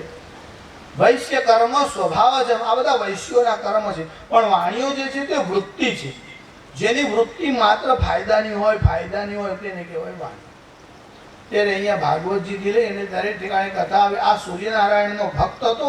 સૂર્યનારાયણ એના ઉપર પ્રસન્ન થાય એટલે કીધું વરમ બ્રૂહી, વરદાન. કીધું મારે કાંઈ જોઈતો નથી, તમારી જોડે મૈત્રી છે, મને બધું જ મળી ગયું. પણ સૂર્યનારાયણ એને એક મણી આપી, એનું નામ હતું શ્યમંતક. આ શ્યમંતક મણી એવો હતો કે રોજ 2.5 ભાર સોનું આપે. જો મણી જુદા જુદા હોય છે. એક પારસ મણી હોય છે, એક ચિંતામણી હોય છે, અને એક શ્યમંતક મણી હોય છે. આ જે 2.5 ભાર સોનું આપે તેનું નામ શ્યમંતક એવું. એટલે સત્રાજીત સૂર્યનારાયણે પ્રસન્ન થઈને આ મણી આપ્યો. એ સત્રાજીત આ મણી પહેરીને ઉતર્યો. એ મણીનો પ્રભાવ એવો હતો કે જ્યારે દ્વારકા નગરીમાં આવ્યો એટલે સેવકો દોડતા દોડતા ભગવાન પાસે ગયા. શ્રી કૃષ્ણને સમાચાર આપ્યા કે પ્રભુ આપના દર્શન માટે સૂર્યનારાયણ સાક્ષાત અહીંયા આવ્યા હોય એવું અમને લાગે છે. ત્યારે શ્રી કૃષ્ણે કીધું આ સૂર્યનારાયણ નથી, આ તો સૂર્યનારાયણનો મિત્ર સત્રાજીત છે. સૂર્યનારાયણે એને શ્યમંતક નામનો મણી આપ્યો છે, એ ધારણ કર્યો, તેનો આવો પ્રભાવ છે. એટલે એ મણી લઈને ત્યાં આવ્યો. જ્યારે ભગવાનની પાસે આવ્યો અને ભગવાનને ખબર પડી કે આ મણી રોજ 2.5 સોનું આપે છે, જેમ જેમ ધન વધતું જાય તેમ તેમ અનર્થ વધવાની સંભાવના છે. કોઈ સાત્વિક જીવ હશે અને ધન વધશે તો સત્કાર્યમાં વપરાશે. 3 કારણસર લોકો સંપત્તિ કમાય છે. કેટલાક જમવા માટે કમાય, કેટલાક જમાડવા માટે કમાય અને કેટલાક જમા કરવા માટે કમાય. જમવા, જમાડવા અને જમા કરવા. જે જમવા માટે કમાય એટલે કેવળ પોતાનો જ વિચાર કરે, ભોગ ભોગવવા માટે જ કમાય. ભોગે રોગ ભયમ. જે જમવા માટે કમાય તે જસલોકમાં જાય એટલે કે હોસ્પિટલમાં. કેટલાક જમાત કરે, જમાત કરે, જમાત કરે. જે જમા કરે તે જમને ત્યાં જાય. ખાલી બેંકની બુક જોઈને રાજી થાય, હવે 5 મિનિટ થયા, હવે 6 થયા, બસ હવે 7 થવાની તૈયારી છે. શાસ્ત્રીજી જરા કૃપા કરી દો ને, ધબ્બો મારી દો ને. અરે એમ ધબ્બા મારી મીંડા વધી જાય તો સારું. લોકો પુરુષાર્થ શું કામ કરે? કેટલાક જમા કરવા માટે એક જ વિચાર, માત્ર ભેગું કરવું છે, આવો વિચાર. જમવા માટે, જમાડવા માટે અને જમા કરવા માટે આ 3 જકાર છે. એનું પરિણામ પણ 3 જકાર છે. જમવા માટે કમાય તે જસલોકમાં, જમા કરે તે જમને ત્યાં, અને જમાડવા માટે કમાય તે જગદીશને ત્યાં. સમાજની સેવા કરવા માટે જે કમાય છે તે જગદીશને ત્યાં જાય છે, જગદંબાને ત્યાં જાય છે. હવે તમારે ક્યાં જવું છે તમે જાતે નક્કી કરો, અને પછી ક્યાં ઉપયોગ કરવો છે, કેવો ઉપયોગ કરવો છે કોઈને પૂછવાની જરૂર નહીં. તમારું અંતઃકરણ કે ત્યાં ઉપયોગ કરો. આની પાસે રોજ 2.5 સોનું ભેગું થાય. હવે બહુ સોનું વધે એટલે શું થાય? એટલે અનર્થ થવાની સંભાવના છે. એટલે વ્યક્તિગત સંપત્તિ વધે તો જ્ઞાન યજ્ઞ સમાજમાં થાય અને યજ્ઞના બાણે લોકો સુધી આ બધું પહોંચે. એટલે ભગવાન શ્રી કૃષ્ણે આ સમંતક મણીનો ઉપયોગ સમાજ માટે કરવાનું કહ્યું. એટલે સત્રાજીતને બોલાવીને કહ્યું કે આ તારી પાસે રાખવા કરતા ઉગ્રસેનને આપ, એટલે આખા રાષ્ટ્રના કામમાં આ સંપત્તિ આવશે. જો સંપત્તિનો વિનિમય અને સંપત્તિનો વિનિયોગ, જે ઇકોનોમિક્સ અર્થશાસ્ત્ર ભણ્યા હોય તેને આ વિષયમાં ખબર પડે. આજકાલ લોકો એવું સમજે છે અમે કમાઈએ છીએ એટલે ક્યાં ઉપયોગ કરવો એ અમારે નક્કી કરવાનું. કોઈ શા માટે નક્કી કરે? શાસ્ત્રકારો કહે છે કે તમને કમાવાની છૂટ છે, પણ ક્યાં ઉપયોગ કરવો એ તમારે નક્કી નહીં કરવાનું. શાસ્ત્ર આદેશ આપે એવી રીતે ઉપયોગ કરવાનો. એનું કારણ 3 જ ઉપયોગ થાય, ચોથો ઉપયોગ થઈ શકતો નથી. દાનમ ભોગ નાસસ્ત્રિતયો ગતયો ભવંતિ વિત્તસ્ય યો ન દદાતિ ન ભુંક્તે તસ્ય તૃતીયા ગતિર્ભવતિ. દાનમ એટલે કોઈ દાન કરે, ભોગ કોઈ પોતાના ભોગ માટે વાપરે, અને નાશ કોઈ પણ રીતે નાશ થાય. યો ન દદાતિ જે દાન કરી શકતો નથી, ન ભુંક્તે જે પોતે ખાતો નથી, તસ્ય તૃતીયા ગતિર્ભવતિ એનો કોઈ પણ રસ્તે નાશ જ થાય છે. ત્યારે દાન, ભોગ અને નાશ, લક્ષ્મીને જવાના 3 જ રસ્તા છે. ચોથો માર્ગ છે જ નહીં. જે વાપરી શકતો નથી અને ખાઈ શકતો નથી, તસ્ય તૃતીયા ગતિર્ભવતિ. આપણે ત્યાં ઘણા બધા રાજાઓ હતા, તેમની આગળ વિશેષણ લાગતું દાનવીર. તો એક રાજા થાય, એનું નામ હતું ભોજ. બહુ દાનવીર. કોઈ પણ વિદ્વાન હોય, બ્રાહ્મણ હોય, સાધુ હોય, સંન્યાસી હોય, જ્યાં સારા કામ થતા હોય, સત્કાર્ય થતા હોય, દ્રવ્ય યજ્ઞ થતા હોય, એ બધામાં એનું ધન વપરાય. એટલે ખુલ્લા હાથથી દાન આપતા. એમાં એવું હોય, દાતારી દાન કરે, ભંડારી પેટ ફૂટે. રાજા દાન આપે ને, પણ એનો મંત્રી હતો તે બહુ જીવ બાળતો. એના મનમાં થયું આ રાજા આટલું બધું લૂંટાઈ દે સારું નહીં, પણ હવે રાજાને સલાહ અપાય નહીં, કારણ કે એના સ્વભાવનું કહેવાય નહીં. એટલે રાજાને સંકેત કરવા માટે એને શું કર્યું? રાજા જ્યાં સૂતો હતો ને તેની સામે જઈને એને એક સૂત્ર લખી નાખ્યું, આપદર્થમ ધનમ રક્ષે. બુદ્ધિમાન માણસે આપત્તિનો વિચાર કરી અને ધનનો સંગ્રહ કરવો જોઈએ. એનું કારણ ગમે ત્યારે આપત્તિ આવે ત્યારે ધનની જરૂર પડે. આપદર્થમ ધનમ રક્ષે. રાજા સુવા ગયો, એને પેલું સૂત્ર વાંચ્યું, આપદર્થમ ધનમ રક્ષે. પણ રાજા પોતે બુદ્ધિમાન હતો. એને એક નીચે બીજું સૂત્ર લખ્યું, શ્રીમંતમ કુતચાપદા. એ વાત સાચી છે કે આપત્તિનો વિચાર કરી અને ધનની રક્ષા કરવી, પણ શ્રીમંતમ ધનાઢ્ય માણસને વળી આપત્તિ શું? કાન પીછોડાને આટલા પગ છે, એકાદ ભાગી જાય તો એમાં શું વાંધો છે? ચાલવામાં ક્યાં આપત્તિ આવવાની? આટલું બધું ધન છે, સત્કાર્યમાં થોડું વપરાય તો ક્યાં આપત્તિ આવવાની છે? શ્રીમંતમ કુત ચાપદા, જેને સૂત્ર લખેલું હતું ને એ પ્રધાન પણ ભણેલો હતો.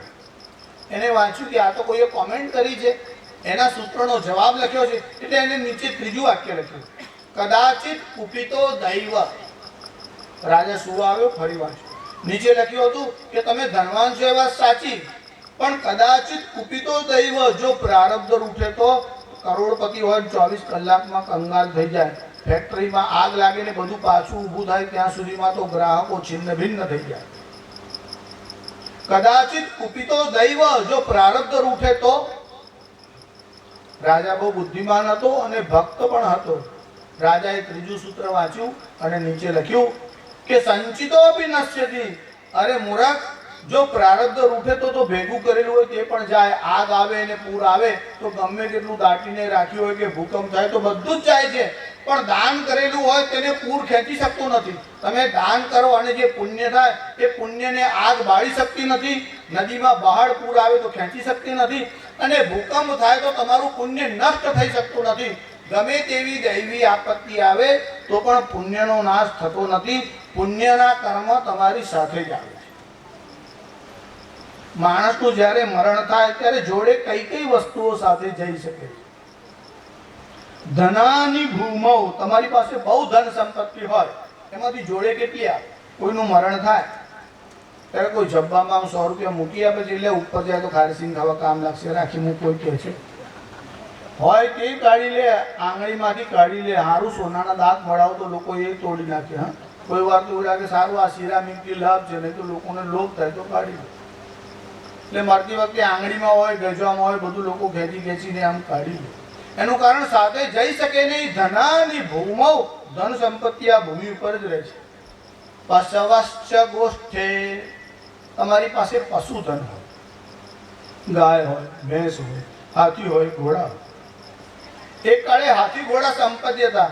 હવે હાથીની જગ્યા કારે લઈ લીધી ને ઘોડાની જગ્યા સ્કૂટરે લઈ લીધી. એટલે હવે સ્કૂટર હોય, ગાડી હોય. એટલે કોઈની પાસે 2 હોય, 4 હોય તો એવું કે ઉપર સ્વર્ગલોકમાં ફેરવવા જોઈએ છે, આ એક ચાવી તારા ગજવામાં લઈ જા ભેગો આપે. કોઈ અહીંયા ગમે તેટલી હોય, ગાડી ગેરેજમાં રહે અને તમારી પાસે પશુધન હોય તો ગમાણમાં જ રહે. ધનાની ભૂમૌ પશવશ્ચ ગોષ્ઠે ભાર્યા ગૃહદ્વારી. પત્ની હોય, તમને એવું લાગે કે બહુ પ્રેમ છે તમારાથી, પણ કોઈ સ્મશાનમાં ચિતા સુધી ભેગા ના. ભાર્યા ગૃહદ્વારી, પત્ની ઘરના દરવાજા સુધી સાથ આપે છે. ભાર્યા ગૃહદ્વારી જન સ્મશાને, ઓળખીતા પાડકીતા હોય તે સ્મશાન સુધી જોડે આવે. પછી કોઈ ભેગા આવે કે ચાલ રોજ જાવડે બેસીને ભજીયા ખાતા હતા, ચા પીતા હતા, હવે ઉપર જઈને ચિતા પર કોઈ ભેગો બેસી જાય એવું બને છે? બને નહીં. કોઈ તો સવારના પોરમાં સમાચાર મળે, 3:30 વાગે દોડવું પડે એટલે જાય, પછી આમ તેમ ગજવું જોઈએ. ઉતાવળમાં લાઇટર લાવવાનું રહી ગયું હોય એટલે બધા બાજુવાળા પૂછે તું લાવ્યો તો કે હું ઉતાવળમાં આવ્યો, રહી ગયું છે, પેલા હળગાવાના છે ને ચિતા આપણે કઈ જઈને હળગાઈ આવીશું. એટલે ત્યાં જાય એટલી વાર પણ સંયમ ન રાખે. ચિતામાં ગયા હોય ત્યાં બેઠો બેઠો બાજુમાં જઈને ફૂંકી આવતો. ધનાની ભૂમૌ પશવશ્ચ ગોષ્ઠે ભાર્યા ગ્રહદ્વારી જન સ્મશાને દેહશ્ચિતાયામ. આ દેહ છે જેને તમે બહુ ટાપટીપ કરો, 10 વાર આશામાં જુઓ, તમે મેકઅપ કરતા હશો, જે કંઈ કરતા હશો, એ ચિતા સુધી સાથ આપે. એથી આગળ તમારો દેહ પણ ના આવી શકે. દેહશ્ચિતાયામ પરલોક માર્ગે, અને જ્યારે પરલોકમાં જવાનું હોય ત્યારે કર્માનુગો ગચ્છતિ જીવ એક. ત્યારે તો તમે જે શુભ કે અશુભ કર્મ કર્યા હોય એ જ તમારી સાથે આવે છે. શુભાશુભ કર્મ જ સાથે આવી શકે છે, બાકી કંઈ પણ તમારી સાથે આવી શકતું નથી. ત્યારે ભગવાન વેદવ્યાસે લખ્યું કે શ્રી કૃષ્ણે સતરાજીતને સમજાવ્યો અને કહ્યું આ સંપત્તિ તારી સાથે નહીં આવે. ઉગ્રસેનને આ 2.5 બાર સોનું રોજ ભેગું થાય છે, એ રાષ્ટ્રના કામમાં આવે, માટે આ મણી મને આપી દે. સતરાજીતને થયું શ્રી કૃષ્ણને મણી માટે લોભ થયો, માટે માગે છે. સતરાજીતે ભગવાનને ના પાડી, આ મણી હું તમને નહીં આપું. ભગવાનને ના પાડી. આ સતરાજીતનો એક ભાઈ હતો, એનું નામ હતું પ્રસેન. પોતાનો જ ભાઈ છે. એને કીધું કે ભાઈ આ તારી પાસે મળી છે, બહુ સરસ છે, મારા મનમાં પણ પહેરવાની ઈચ્છા થઈ છે, તું મને આપે તો સતરાજીતને તો મારો ભાઈ છે, ભલે માગીને એને પહેરવા માટે આપ્યો. આ સતરાજીતનો ભાઈ પ્રસેન સેમંતક મણિ પોતાના ગળામાં પહેરી અને વનમાં ગયો શિકાર કરવાનો. હવે મણિનો પ્રકાશ બહુ હતો, આખા જંગલમાં એનો પ્રકાશ આમ ફેલાતો હતો. જ્યારે મણિ પહેરીને જંગલમાં જવા લાગ્યો ત્યારે એક સિંહ ત્યાં આવ્યો. સિંહને તો કઈ મણિમાં રસ નહોતો. કોઈ સુંદર સ્ત્રીને જોયા પછી તમારા હૃદયમાં આકર્ષણ થઈ શકે, પણ એક કૂતરાને આકર્ષણ થતું નથી. એનું કારણ જેમ વિજાતી થાય તેમ તેમ એની રુચિ બદલાતી જાય. એટલે એક ભૂંડને ભૂંડેણમાં આનંદ આવે, કૂતરાને કૂતરીમાં આનંદ આવે, પુરુષને સ્ત્રીમાં આવે. આવો આનંદ દરેક યોનિમાં માણસ ભોગવતો આવે છે, તો પણ એને તૃપ્તિ થતી જ નથી. જીવનો સ્વભાવ એવો, ભોગોથી સંતોષ થતો જ નથી. આ સિંહ જે હતો એને જોયું કે મારો શિકાર છે. એને તો ઘોડામાં અને પેલો ઘોડેસવાર હતો એમાં રસ હતો. એનું કારણ વાઘ અને સિંહ જે છે એ માંસભક્ષી પ્રાણી. એટલે આ સિંહે આમ તરાપ મારી. પ્રસેન ઘોડા ઉપર બેઠો હતો, ઘોડાને મારી નાખ્યો, પ્રસેનને મારી નાખ્યો. એના છાતીમાં મણિ હતો, એનો ચમક અને પ્રકાશ એટલો હતો, માંસાહારી જે પ્રાણી હોય ને તેની આંખો અંધારામાં ચમકે છે. એનું પણ ધ્યાન પેલા મણિમાં ગયું અને મણિ પોતાના મુખમાં પકડ્યો. એ તો ઉત્સુકતાથી, જેમ કૂતરાઓ રીંગને પકડે છે, હાડકાને પકડે છે, એમાં સેમંતક મણિને પકડી અને પેલો સિંહ આમ ચાલ્યો. એ જ માર્ગથી જામવાન જતા હતા. જામવાન એટલે જે રામજીની સેનામાં હતા, તે જેમને રામાયણ વાંચ્યું હોય તેને જામવાનનો પરિચય છે. આ જામવાન વૃક્ષ રીછ જાતિમાં જન્મ્યા. આ જામવાને રામાવતારમાં રામજીની બહુ સેવા કરી. રામજીની સેનામાં જેટલા લોકો હતા એમાં સૌથી મોટા કહેવાય, અવસ્થામાં વડીલ જેને કહેવાય એ જામવાન હતા. સૌથી ઉંમરમાં મોટા જામવાન હતા. જેમ તમે કોઈ કાર્ય કરતા હોય તો તમારા જે વડીલ હોય એને જરા પૂછી લો છો, મોટા ભાઈ આવું કરીએ તો, દાદાજી આવું કરીએ તો, કાકાજી આપણે આમ કરીએ તો. વડીલ હોય તો તમે એમનું માર્ગદર્શન લો છો, એમની સલાહ લો છો. એમ રામ રાજ્યમાં કોઈ નિર્ણય લેવાનો હોય તો રામજીનો સ્વભાવ બહુ સરળ, બધાને પૂછે. ઘણી વાર તો તમને કોઈ વિવેકથી પૂછે એટલે તમને એમ લાગે ઓ તમે બહુ બુદ્ધિમાન છો, તમને પૂછ્યા વગર તો કોઈ કામ કરતા જ નથી. તમે કોઈ ગાંડા માણસને એવું કહો તમે બહુ બુદ્ધિમાન છો એટલે તરત માથો ડરે. શાસ્ત્રીજી તમે કદર કરી, હા બાકી જોડેવાળા તો મને ઓળખતા જ નથી, મને ભાગવત સમજે છે. આ જામવાન વાસ્તવમાં વડીલ હતા, બુદ્ધિમાન હતા. પ્રસંગ એવો બન્યો હતો કે રામજીએ લંકામાં યુદ્ધ કર્યું. દેવી ભાગવતમાં પણ રામજીનું ચરિત્ર સંક્ષિપ્તમાં આવે છે. હમણાં તો હું કોઈ વસ્તુ તમને બીજ રૂપે કહું છું. અરે તો માતાજીની ઈચ્છા હશે ત્યારે આપણે 9 દાડા આનંદ લઈશું.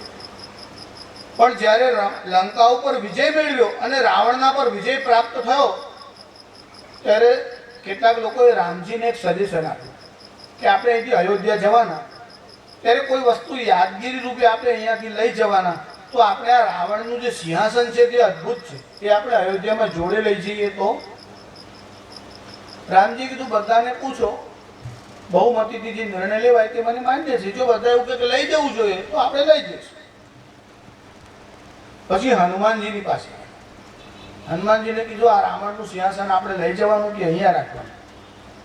હનુમાનજી કહે છે જો ભાઈ નિર્ણય બધો રામજીએ કરવાનો. હનુમાનજીએ તો બાજુમાં ગદા લઈને ઉભા રહેવાનું. રામજી એવું કે લઈ જવાનું ત્યારે ના કે એને મારી પાસે લાવો, અને રામજી એવું કે નથી લઈ જવાનું ત્યારે જેવું કહેતો હોય લઈ જવાનું છે એને મારી પાસે લાવો. બસ મારું કામ આટલું જ છે, બાકી મારું કોઈ ડ્યુટી નહીં. મારું કામ માત્ર એક જ, રામજીની આજ્ઞાનું પાલન. આજ્ઞા ગુરુણામ હ્ય વિચારણીય. ગુરુની આજ્ઞા થાય પછી બુદ્ધિ ન ચલાવો. એનો અર્થ બુદ્ધિ ગીરવે મૂકી દેવો નહીં. જ્યારે ગુરુ બનાવવાના હોય ત્યારે તો બુદ્ધિ વાપરવાની જ. અને તમે તમારી બુદ્ધિ અનુસાર ગુરુ નક્કી કરશો એટલે તમારા કરતાં તો એનું મેગ્નેટિક ફિલ્ડ વધારે હશે. એટલે પૃથ્વીનું ગુરુત્વાકર્ષણ પેલા ઝાડ કરતા વિશેષ. બધાને પૂછવામાં આવ્યું. પછી જામવાનને પૂછવામાં આવ્યું. ભગવાનનું ધ્યાન બરાબર હતું. ભગવાન ગમે ત્યાં દૃષ્ટિ રાખે પણ ભગવાનનું ધ્યાન નિર્ણયમાં હતું. એ જામવાનને કીધું આ વિષયમાં તમારો શું નિર્ણય છે? કે રામજી બેઠા હોય ત્યાં સુધી મારાથી બોલાય નહીં. પણ રામજી સંકેત કરીને એવું કહે છે કે ના તમારો મત આપો. તો પ્રભુ આપ મારો મત પૂછતા હોય તો હું હાથ જોડીને એક વાત કહું, મારું ઉંમર એટલે મારી અવસ્થા બધા કરતા વધારે છે. મેં એટલી બધી ઘટનાઓ ઇતિહાસની જોઈ છે કે તમને શું કહું. ઇન્દ્રમ દક્ષ મમુંચ પૂર્વમ અધિકમ. આ ઇન્દ્ર જે હતો ને, જ્યારે એ દેવતાઓનો અધિપતિ બન્યો તે મેં મારી આંખથી જોયું છે. ત્યારે પણ મારું અસ્તિત્વ એટલે હયાતી હતું.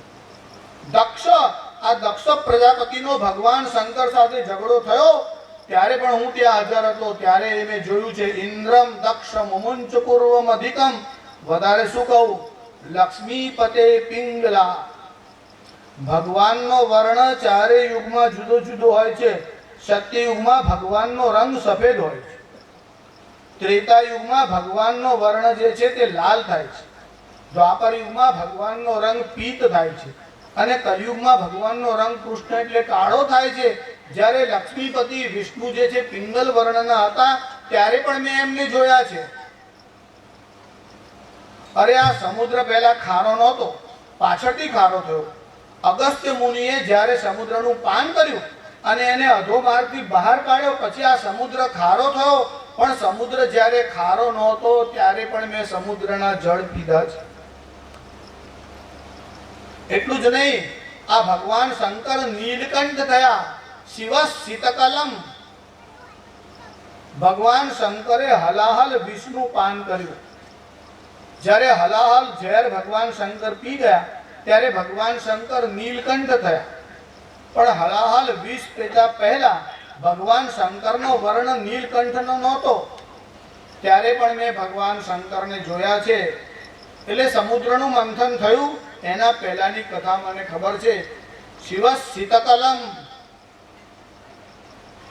જાનું સર્વ રઘુપતિ. હે રઘુપતિ, આ બધો ઇતિહાસ મને ખબર છે. પણ દત્તમ સ્વયં ન હરિણમ. દાન લીધા પછી કોઈએ પાછું લીધું હોય એવું મેં મારા આટલા આયુષ્યમાં જોયું નથી. આખી લંકા આપણે વિભીષણને આપી દીધી અને વિભીષણનો રાજ્યાભિષેક કર્યો અને હવે સિંહાસનમાં જીવ રાખીને લઈ જવાનું. દત્તમ સ્વયં ન હરિણમ. આપ્યા પછી પાછું લેવાય નહીં. એટલે મારો મત તો એવો જ છે કે એને અહીંયા રાખીને જવું. અને રામજીએ કીધું કે જામવાન કે છે એ જ વાત સાચી છે. આ તમને જામવાનનો ઇતિહાસ એટલા માટે કહું છું કે એકવાર એનો અભિપ્રાય ભગવાન રામજી સાંભળતા હતા. એવા અવસ્થામાં અને બુદ્ધિમાં બંનેમાં મોટા હતા. એ જામવાન પેલા સિંહને મારી અને સમંતક મણિ લઈને પોતાની ગુફામાં ગયા અને મણિ પોતાના પુત્રને રમવા માટે આપ્યો. જ્યારે ભગવાન શ્રી કૃષ્ણને ખબર પડી કે આ મણિ લઈને પ્રસેન આવ્યો છે અને પ્રસેનનું મૃત શરીર જંગલમાં જોયું ત્યારે ભગવાન શ્રી કૃષ્ણ તપાસ કરતા કરતા એમાં ઘોડો તો ત્યાં મરાયેલો પડ્યો હતો અને પ્રસેન ત્યાં મરાયેલો પડ્યો હતો. પણ હજુ એક વ્યક્તિના પદચિહ્ન ત્યાં દેખાતા હતા. એટલે એની તપાસ કરતા કરતા આ જે પગેરું શોધવાની કલા છે ને એનો આરંભ પણ ભગવાન શ્રી કૃષ્ણ કર્યો. આ ભગવાન શ્રી કૃષ્ણ એના ચિહ્ન જોતા જોતા આવ્યા અને જામવાનની ગુફા સુધી પહોંચ્યા. ત્યાં એનો છોકરો પેલો સમંતક મણિ હાથમાં લઈને રમતો. ભગવાન શ્રી કૃષ્ણે પેલો મણિ માંગ્યો. જામવાનના મનમાં વિચાર આવ્યો, આવું સામર્થ્ય બીજા કોઈમાં હોઈ ન શકે. આ સાક્ષાત રામજી જ હોવા જોઈએ. પણ રામજી હોય તો જ મારી સાથે યુદ્ધમાં જીતી શકે. બીજો કોઈ મને યુદ્ધમાં હરાવી શકે નહીં. એટલે મારે ખાતરી તો કરવી જ જોઈએ. એટલે જામવાને કીધું કે આ મણિ તમારે જોઈએ છે. એક શરત, મારી જોડે દ્વંદ્વ યુદ્ધ કરો અને જીતી જાઓ તો આ મણિ લઈ.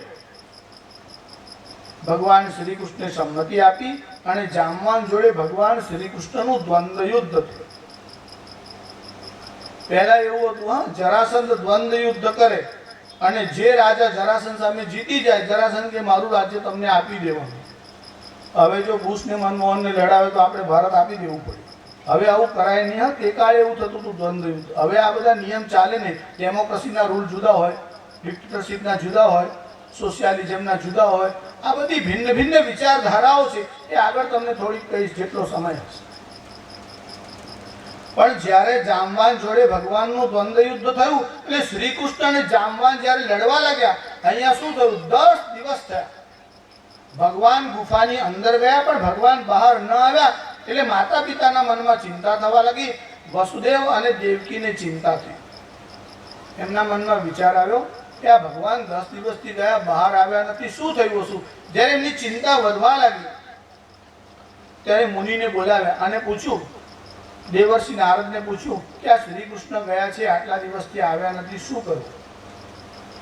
દેવર્ષિએ ઉપાય બતાવ્યો, તમે જગદંબાની ઉપાસના કરો, મા ભગવતીની ઉપાસના કરો. આ દેવી ભાગવત છે, એમાં દેવીનું મહાત્મ્ય છે. તમે 9 દિવસ સુધી આ દેવીનું મહાત્મ્ય સાંભળો, અને દેવીનું મહાત્મ્ય સાંભળવાથી તમારી બધી આકાંક્ષાઓ અને ઈચ્છાઓ પૂરી થશે. પછી એમના કહેવાથી વસુદેવે નવાન્ન પારાયણ એટલે દેવી ભાગવતનું 9 દિવસ સુધી પારાયણ કર્યું. અષ્ટાદશ સહસ્રાણી 18,000 શ્લોકોમાં દેવીનું જે મહાત્મ્ય છે એ વસુદેવે સાંભળ્યું. અને હજુ તો દેવી ભાગવતનું સમાપન થાય એટલામાં તો શ્રી કૃષ્ણ જામવાન જોડે વિજય કરી અને પાછા આવ્યા. બીજા બધા ફળ તમે કોઈ કાર્ય કરો ને સત્કાર્ય, તો એના ફળ અમુક સમયે મળે. જેમ કે કાલેન ફલતી તીર્થમ, તીર્થનું ફળ તમને ક્યારે મળે? તમે ગંગામાં આજે સ્નાન કરો એટલે તમને તરત ફળ મળી જાય એવું હોતું નથી. કાલાંતરે એટલે અમુક સમય પછી એનું ફળ મળે. કાલેન ફલતી તીર્થમ સદ્ય સાધુ સમાગમ, પણ તમને જો સાધુ પુરુષનો સમાગમ થાય તો એનું ફળ તરત જ મળે છે. ગંગા પાપમ, ગંગા પાપનો નાશ કરે છે. શશી તાપમ, દિવસે બહુ તાપ થયો હોય, ચંદ્રમાનો ઉદય થાય એટલે પાપ શાંત થાય છે. ચંદ્રમા પાપને અને તાપને હરે છે. ગંગા પાપમ શશી તાપમ દૈન્યમ કલ્પતરુસ તથા, અને તમારી જો દરિદ્રતા હોય તો કલ્પતરુ અને કામધેનુ એનો નાશ કરે છે. આ દેવી ભાગવત છે તે કલ્પ વૃક્ષ છે. કલ્પ વૃક્ષ એટલે શું?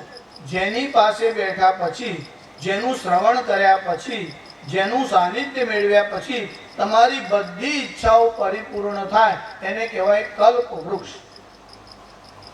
તો શાસ્ત્રીજી 7 દિવસ 9 દિવસ ટાઈમ નથી, અમે તો 3 દિવસનું આયોજન તમે રાખ્યું છે, તો 3 દિવસ બેસીએ તો શું થાય? ક્ષણમપી સજ્જન સંગતિ રેખા, એક ક્ષણ પણ જો સદભાવથી બેસો તો એનું પરિણામ તો આવે છે. કલ્પ વૃક્ષનું ફળ કેવું છે? ગ્રીષ્મ ઋતુ એટલે આ તાપના દિવસો, એમાં એક યાત્રી એક ગામથી બીજા ગામ જવા માટે નીકળ્યો. રસ્તામાં તાપ બહુ હતો, મનમાં વિચાર થયો થોડો વિશ્રામ કરું અને પછી આગળના ગામ જઉં. એટલે વિશ્રામ કરવા એક વૃક્ષના નીચે ગયો. ત્યાં છાયા હતી, ત્યાં જઈને બેઠો.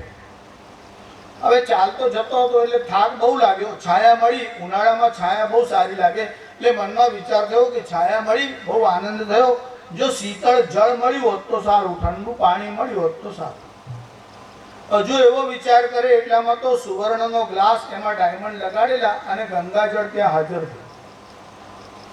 એટલે આને પેલો ગ્લાસ ઉઠાવી જળ પીવા લાગ્યો. આ જળ પીતા પીતા એના મનમાં વિચાર આવ્યો, છાયા મળી, શીતળ જળ મળ્યું, થોડા ફળ મળ્યા હોત તો સારું. આવો વિચાર કર્યો એટલામાં હાફૂસ કેરીનું એક કરંડિયો ત્યાં હાજર. ફળ ખાવા લાગ્યો. ફળ ખાતા ખાતા એના મનમાં વિચાર આવ્યો, જળ મળ્યા, ફળ મળ્યા, હવે થોડો આરામ થયો તો સારું. એટલામાં એક સુવર્ણનો પલંગ અને મોગરાના ફૂલના તકિયા ત્યાં હાજર થઈ ગયા. એના મનમાં વિચાર આવ્યો, હું ઈચ્છા કરું છું અને વસ્તુ હાજર થઈ જાય છે. જળની ઈચ્છા કરી, જળ આવ્યું. ફળની ઈચ્છા કર્યા, ફળ આવ્યા. આરામની ઈચ્છા કરી, પલંગ આવ્યો. વાઘ આવ્યો તો, અને એટલામાં વાઘ આવ્યો. એનું કારણે જે વૃક્ષ નીચે ગયો હતો તે કલ્પ વૃક્ષ હતું. જે ઈચ્છા કરો તે પૂરી થાય. એના મનમાં વિચાર આવ્યો, વાઘ આવે તો, વાઘ આવે. એના મનમાં વિચાર આવ્યો, મને ફાડીને ખાઈ જાય તો, અને વાઘ એને ફાડીને ખાઈ જાય. તાત્પર્ય એવું કે વૃક્ષ નીચે બેઠા પછી જેવી ઈચ્છા કરશો એવું પરિપૂર્ણ થશે. એટલે ઈચ્છા કેવી રાખવાની તેનું ભાન રાખજો. બાકી આ દેવી ભાગવત સાંભળતા સાંભળતા જે ઈચ્છા કરશો તે પરિપૂર્ણ થશે. ખાલી શિવ સંકલ્પ કરવાનો, અશુભ સંકલ્પ ન કરાય. એટલે પાડોશીની ભેંસ મરી જાય આવી ઈચ્છા તમારે શું કામ રાખવાની? તમારું જે શુભ કરવું હોય તે ભલે કરો. એટલે કલ્પ વૃક્ષ પાસે બેઠા પછી બધી ઈચ્છાઓ પૂરી થાય. એનો અર્થ એવો નહીં કે તમારે ગમે તેવી ઈચ્છા કરવાની. તન્મે મનઃ શિવ સંકલ્પમસ્તુ, બુદ્ધિમાન માણસે શિવ સંકલ્પ કરવાનો. શિવ સંકલ્પ એટલે કલ્યાણકારી સંકલ્પ, જેમાં આપણું હિત થાય અને બીજાનું હિત થાય. કલયુગના જીવ પોતાના હિતથી, પોતાના લાભથી એટલા રાજી થતા નથી જેટલા બીજાના નુકસાનથી દુઃખી થાય છે, સુખી થાય છે. બીજાનું નુકસાન જોવે તો સુખી થાય છે. કલિયુગના જીવોનો સ્વભાવ એવો છે. કોઈના ઉપર માતાજી બહુ પ્રસન્ન થઈ જાય. પહેલાં એની સ્થિતિ સારી નહોતી, પછી ધીરે ધીરે એનો ગાડી બંગલા વિસ્તાર વ્યાપારનો વધવા લાગ્યો, બહુ લાભ થયો. પાડોશીને બહુ ઈર્ષ્યા થતી, બહુ ઈર્ષ્યા થવા લાગી. એને થયું આપણે જઈએ, આપણે ઉપાસના કરીએ, કદાચ આપણા ઉપર બી કૃપા થઈ જાય. લક્ષ્મીજીના મંદિરમાં પેલો સવાર સાંજ જાય, આ સવાર સાંજ ને બપોરે 3 ટાઈમ જઈ છે. લક્ષ્મીજી પ્રસન્ન થયા, કીધું બોલ કઈ વરદાન માંગ. તો કે જે મારા પાડોશીને જે આપો એના કરતાં મને ડબલ આપો. એટલે પેલાને ઘેર 2 ગાડી આવે તો મારે ઘેર 4 આવે, એના 3 બંગલા થાય તો મારા 6 બંગલા થાય, એને 2 વાડી થાય તો મારે 4 વાડી થાય. પાડોશી જોયું કે આને ત્યાં રાતોરાત આપણા કરતાં ડબલ ગાડી, ડબલ બંગલા, ડબલ વાડી, કીધું આ રહસ્ય શું છે? ત્યાં બધા જતા હતા એને બોલાવ્યા કે એને પણ દેવીની ઉપાસના કરી, લક્ષ્મીજી પ્રસન્ન થયા, વરદાન માંગ્યું કે તમારા કરતાં ડબલ મળે. એટલે આ સવારે લક્ષ્મીજી પાસે કહ્યું કે મારી 1 આંખ ફૂટી જાય, એટલે પેલાની 2 આંખ ફૂટી. માતાજી કે મારો 1 પગ ભાગી જાય, તો કે પેલાના 2 પગ ભાગી જાય. એટલે લોકો પોતાનું હિત કરે ત્યાં સુધી વાંધો નહીં, બીજાનું અહિત થાય એવું વિચારવા લાગ્યા. એને અશિવ સંકલ્પ કહેવાય, અકલ્યાણકારી. બીજાનું અહિત થાય એ તમારો લાભ છે જ નહીં. આ તો તમને એટલા માટે કહું છું કે બધી ઈચ્છા પૂરી થાય એનો અર્થ એવો નહીં કે ગમે તેવી ઈચ્છા કરો. તન્મે મનઃ શિવ સંકલ્પમસ્તુ. આ સિવાય એટલે દેવીના પાસે બેઠા પછી કલ્યાણકારી સંકલ્પ કરો તો તમારી કલ્યાણકારી બધી ઈચ્છાઓ પૂરી થશે.